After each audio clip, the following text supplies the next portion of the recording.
Hello, hello, and welcome to That Second Gen Life with Samhar. I'm your host, Samhar Raya. If you are a second generationer, child of immigrants, a diaspora leader, professional change maker, however you identify, this space is for you. This podcast is more than just storytelling.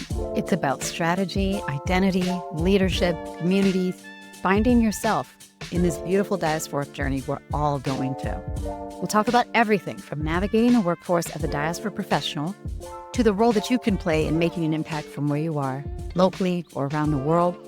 We'll talk about the realities and joys of being a second generationer, some of the challenges, some of the delights, but most importantly, we're going to remind you that you are powerful, that you belong, and that your job here is to create the spaces you wish existed. Hey everyone, welcome back to That Second Gen Life with Samhar. I am your host, Samhar Araya, and today's episode is really special. This is actually an exciting one for me because it's something I feel very deeply passionate about. It's actually a huge part of me and my diaspora journey. And it's a conversation. This is really one of the reasons why I created the podcast, because I want to be able to share thoughts around my experience as a member of the Eritrean diaspora, growing up in the States, navigating different cultures, and really just what I've learned over the years being a part of the community. And as many of you may know through my social media, I'm so excited because we're hosting the first ever Eritrean Diaspora Innovators Summit, or what I like to call EDIS. And EDIS is really an idea I've just had for years and years, I might say over a decade, if not longer, of this burning desire that I've had to amplify and uplift so many incredible examples of Eritrean Americans, or at least I should say Eritrean second generationers, right? Who are being raised in our beautiful immigrant households, our community. They are learning the best of the best from our culture and our heritage and doing the most with their lives here, chasing their dreams and everything. I've just seen so many incredible examples, friends, people that I never got to meet that I've admired from afar. And I've always wanted to feature these Eritrean American superstars, if you will. And so that was always really important to me. But the thing that's so neat about the summit, and the reason I'm calling it, that's what I want to share with you, this sort of thinking behind EDIS. And I've brought this to fruition now. Let me start with, first of all, if you're new to me or my work, I have a very close and long relationship with not only the community, as many of us do growing up, but with Eritrea as well. And I've had a really grateful, unique experience of growing up here, deeply connected to the community and different elements of it in the 80s and in the 90s. I've grown up deeply connected to the Eritrean community, both like day to day, of course, but in the 80s and 90s, before Eritrea became independent, the organizing, the people that just really gave their all to advocating for Eritrea. I grew up in Bet Zahfet. I have so many memories of my childhood just being at the Bet Zahfet, or the office. It wasn't even a community center yet. This was before we were independent. So we were always meeting in offices for the community to organize and to advocate. So through my childhood into adulthood, Eritrea became independent. I was 14 when Eritrea became independent. So I've walked with the journey of the country and its different stages of development. But more importantly, I've also seen so many waves of different layers of Eritrean communities come to the United States. And we're all exposed to it, especially the longer you've been here, more and more communities. But the part that I'm always interested in is what happens to those kids that are being raised in our homes, in our culture, in our community, and how do we engage when we leave the house? So this whole idea of being bicultural, of being hyphenated, has always fascinated me because, look, we all go through it. You don't have to be just Eritrean. Everybody goes through it. If you're Black, if you're African, if you're immigrant, if you are new to the American culture, our homes are strict. Our homes have different rules. Our homes have different values than what the Western society usually has. And growing up as a teenager, going to college, my life choices, it wasn't a battle with my family because I luckily have a family that allows us to push. But don't get me wrong and don't get it twisted. Very strict disciplinarian household as well. But I think I have been navigating, how do you take your life outside of the house, outside of your community and culture? How do you do so well in life and work outside, but then at home you're like the daughter or you're Gualom, you're Wodom, you're not, which is beautiful, right? It's beautiful to be the son and daughter of someone, but it's two sides of you that don't always match up, I think. And of course, I want to hear what you think about this because I'm just speaking from the heart here, but I want to hear your thoughts on if you've ever felt this way. I remember being a lawyer for the Eritrea-Ethiopia peace process and then being in the community and being a daughter, and the community not really, it's not adding up for the community that the role or the path that I was on was that purposeful. And it doesn't have to be. I don't want the credit or their recognition, but I could see a disconnect. And that disconnect, it isn't anyone's fault, and I don't think it's even wrong per se, but it meant that I had to navigate it in a particular way. Does that make sense? See, I'm always struck by the skills that you have to develop as a second gen to go between and to be in between, because that's a skill and that is a beauty. I don't want that to get lost. I know a lot of you listening may feel like I'm not Eritrean enough and I'm not American enough and I don't fit anywhere. And my point to you is you fit exactly where you are, right in the middle in this hyphenated world with skill sets and strengths from all parts of life that you're experiencing. And your job is to think about what it means to be in the middle and what skill sets you have. And that's what I want to bring out of the Eritrean Diaspora Innovators Summit. I want to show remarkable, incredible, inspiring Eritrean Americans, second gens in the diaspora. Now we have Eritrean Canadians and we have Eritrean Italians and we have Eritrean Swedes speaking. So it's really global, which is wonderful. But a lot of the discourses around our how we navigate this second gen life. So I just feel like this idea for the summit is truly a mission and a calling, because the summit is just one element of the work that I do. But I do want to bring us together as second gens and multi-gens, if you're third gen, if you're fourth gen, wherever you are, if you feel multi-generational as an Eritrean, I want you to know you have a place. And if you're not Eritrean and you want to join, you're more than welcome. This is for you too, if it speaks to you. But I also want to acknowledge, yes, it's open to first generationers as well. It is open to immigrants. And if you moved as a child, you came to the United States or another country in your formative years, that's really similar to a second gen experience. It is. So at the end of the day, everyone's welcome to the summit. But I just love the idea of unpacking the second gen experience. That's a little bit about my motivations. But I really also want you to know that the reason the summit is happening is because I've been around now, there's like a few of us that have been around, born in the late 70s, early 80s as Eritrean Americans. And when I think of how many times I've seen second gen struggles, it's just like, I always consider our generation the Gen Xers. Hello, everybody. Gen X, that's me. I think of us as the first sort of Eritrean American generation. We were born before independence. We grew up during independence. We were teenagers at the time of independence. We were born here in the US and we were that first test case. And a lot of us are so diehard involved and connected and deeply entrenched in like the history and the country and just our journey as Eritreans. But then second gen started. There are Eritrean Americans born in the 80s, at the end of the 80s, the 90s when Eritrea became independent. And then in the early 2000s, after the Second War, Eritrean Americans were born here. So if you're born in 2000 and you're listening, hi, it's just incredible to think of how many generations we've had. But that's all to say, your experience can feel really isolating because as a second generationer, it is your experience and it's valid. But when I think of how many cycles we've had of Eritrean second gens, oh my word, we have to get together because we have not gotten together in the 40-some years that I've been alive. You know what I'm saying? We have, but not for us. We've gotten together for the Eritrean community. We've gotten together with our families at language school and whatnot. But we've never had a space that is for second gen experiences. And so I don't want you to feel like what you're going through with your family, with your community, with your parents, or the frustrations you have, or the questions you have about life, or what you do with your career, with your school, with your adulting.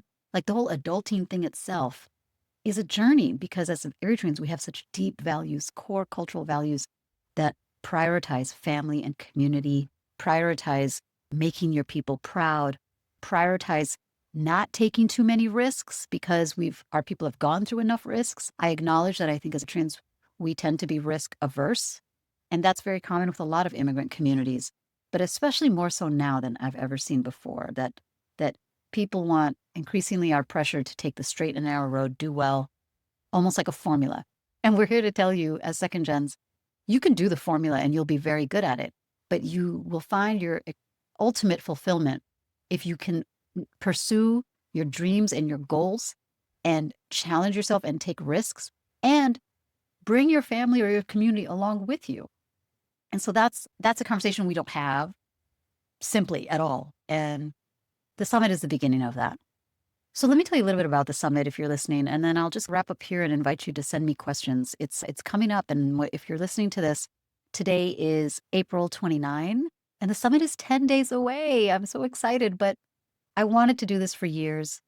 Truthfully, this was something I still thought I was going to do a little bit later. And I realized that if I don't do it now, it'll be harder to do later because time is just passing. We are launching this event this year, and we will do it every year. So I would love to hear your thoughts about what you're looking for and what you want. But for the experience itself, here's what you're going to see by joining us at the Eritrean Diaspora Innovator Summit. It's Friday, May 9 and Saturday, May 10. And Friday, May 9th, our program begins in the morning at around 10 a.m. Eastern Standard Time. We're trying to start it in the morning just to get through the day, but we're mindful that a lot of you are on the West Coast and 7 a.m. is pretty early. Don't worry, it is recorded. But we are developing a program that just soft walks you through the summit. So Friday morning, it's a morning with me, and we are going to discuss the core tenets of diaspora leadership, something that I've worked on, the vision behind our summit, and helping you unlock your mebrahti moment. Your mebrahti moment is that light bulb, is that aha, is that hello discovery of yourself, and the importance of you taking the steps to get there. And then around midday, around at 12 p.m., we'll be sitting with one of our first speakers for the event, Almaz Nagash, and we'll have a fireside chat with her. She's founder of the African Diaspora Network. She's based in California, so again, it'll be her morning time. And that's really going to set the tone for a transition from diaspora leadership into professional development, how I made it, how I did it, innovators sharing their stories and insights. And all of Friday afternoon is sitting with different Eritrean diaspora innovators sharing how they did it and why they are doing it the way they are, right? So you're going to hear from people who are like pursuing either non-traditional careers or who took different pathways than what was expected of them, okay? Guam Kaflesgi, Tana Melikan, Delina Medhin, a lot of great, really incredible people. And so Friday is meant to really hone in on your own growth and your own diaspora leadership, your own professional development. Friday is the day to get yourself together and explore yourself, all right? Saturday, day 2, we transition into conversations around the importance of mental health and wellness in the second generation. And mental health and wellness is all cute. Everyone's talking about it now. But truthfully, the responsibility you bear as children of immigrants, particularly from Eritrea, where we have so many different stories of migration, departure, so many different memories of our homeland, so many different stories of the journeys and the expectations that are put on you as a second gen. We want to make sure that you're able to give yourself the attention you need for your own mental health, okay? You may not think of mental health as a day-to-day thing, but it is. I'm not suggesting we talk about any diagnoses or any severe illnesses or any sort of serious mental health risks. We're talking about the responsibility to yourself to take care of your mind, your mindset, to take care of yourself, your understanding your boundaries, and understanding the importance of being good to yourself first. And first is the hard part, and that is the part we're going to emphasize. Finally, on Saturday, day 2 in the afternoon, we're going to look at examples of community collaboration and creativity. We're going to hear from Eritrean Americans and Eritreans from all over who are really leaning into creativity through the arts, through philanthropy, through nonprofits, through innovation, like their own sort of artistic direction. And the idea there is, now that you've spent Friday looking at yourself and Saturday thinking about ways to protect your peace and protect your energy, then it's about how you activate to give back, to be a part of the community that you know, okay? I'm not saying community with a capital C, the community we all know as Eritreans. I'm talking about your community. And your community, you actually have it, you may not know it, but a second-gen community, a Pan-African community, a diasporic community, but community collaboration as an Eritrean diaspora. What does that look like for you? And what would it look like if you just imagined for yourself? What vision you have, what dreams you have. I love that we're spending our time, talents, and treasures to preserving cultural heritage, to celebrating our historic holidays and moments, to learning music and food. That is core tenets of a diaspora experience. But when you put your innovator hat on, take it a step further. And what does community collaboration look like to you as an Eritrean second gen? You're going to see some of that on Saturday afternoon, okay? Now, having done all that, having said all that, the event is live, but it's also recorded. So you can go back to these conversations all the time. And you have a Q&As during the live session. But what's really great about this is this isn't a one and done, right? By attending the summit, a couple of things happen. You not only can watch the summit anytime, but you are a part of the Diaspora Academy's Changemakers community. So we have a community specifically for everyone who has ever engaged with the Diaspora Academy's trainings, courses, and events. And it's a community of diaspora changemakers from all walks of life. So you're going to join that network, and you can see it when you log into TDA's community login page. Secondly, you're also going to be a part of an EDIS specific community, and that allows you to find each other even after the summit, all right? So that is something super important about creating community. Lastly, if you are registering for the JIGNA seat, which is the VIP, it gives you not only access to attend the summit and be a part of everything I just listed, you also get a coaching session, a one-on-one coaching session with me on your professional development, your personal development needs, entrepreneurship, any kind of coaching guidance you're looking for. And you get 3 toolkits to help you map out your diaspora leadership vision, map out your diaspora philanthropy priorities, philanthropy in the sense of how do you want to give back to the community? I want to walk you through that so you can think of your own time, talent, and treasure and do it in a way that is authentic to you as an Eritrean, as a second gen, as a hyphenated, as all the things that you are, okay? All the things, not just Eritrean, all right? That too.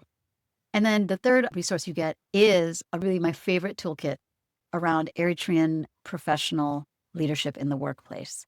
And specifically, this toolkit is called Breaking from Sinesrat, How to Become a Leader in the Workplace, okay? So breaking from Sinesrat should give you a little taste of what kind of conversations we're gonna have at the summit and what kind of resources you're gonna get. I'm not suggesting that Sinesrat is a bad thing by any means. I love my Sinesrat.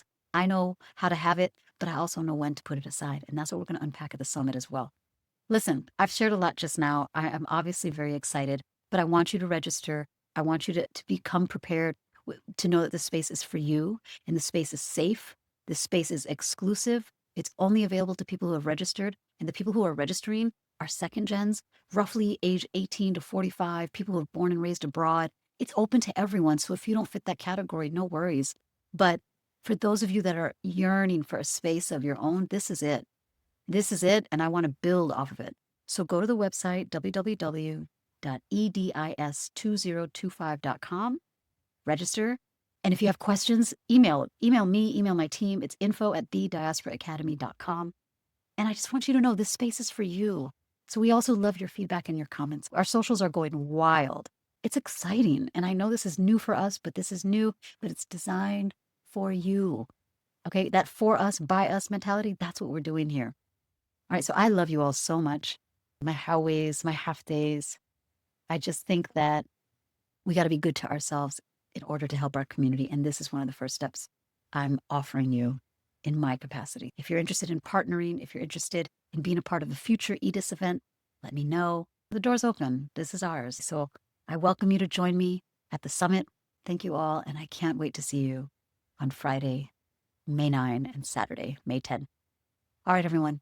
Take care of yourselves, and we'll see you soon.